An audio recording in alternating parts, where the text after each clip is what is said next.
Decays என் நம்ம neighbour உங்களை அன்புடன் வரவேற்கிறோம். மசால் பூரி.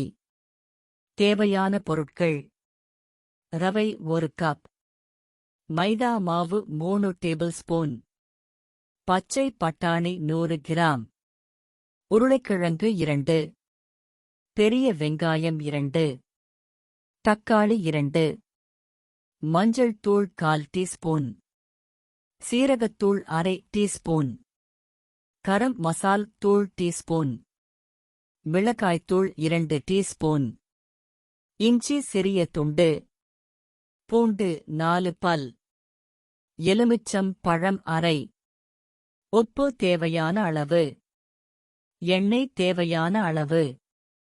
பூரி செய்ய செய்முறை: பாத்திரத்தில் ரவை, மைதா மாவு, உப்பு தேவையான அளவு, தண்ணீர் தேவையான அளவு சேர்த்து நன்கு பிசைந்தவுடன் அரை மணி நேரம் ஊற வைக்கவும்.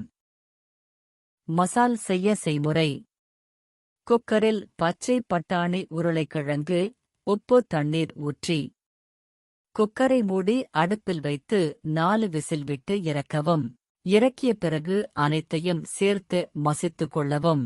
கடாயில் 1 டேபிள் ஸ்பூன் எண்ணெய் ஊற்றி காய்ந்தவுடன் வெட்டிய ஒரு பெரிய வெங்காயத்தை சேர்த்து பொன்னிறமாக வதக்கிய பிறகு இதனுடன் இஞ்சி, பூண்டு சேர்த்தவுடன் தக்காளியை சேர்த்து நன்கு வதக்கவும்.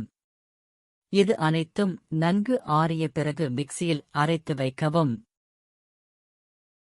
கடாயில் எண்ணெய் 1 டேபிள் ஸ்பூன் ஊற்றி காய்ந்த பிறகு அரைத்து வைத்த மசாலாவை சேர்த்து வணக்கியவுடன் மஞ்சள் தூள், சீரகத்தூள், கரம் மசாலா தூள், மிளகாய்த்தூள் சேர்த்து வணக்கியவுடன் மசித்து வைத்த பச்சை பட்டாணி, உருளைக்கிழங்கை சேர்த்து கலந்தவுடன் மூடி வைத்து பச்சை வாசம் போகும் வரை கொதிக்க வைக்கவும்.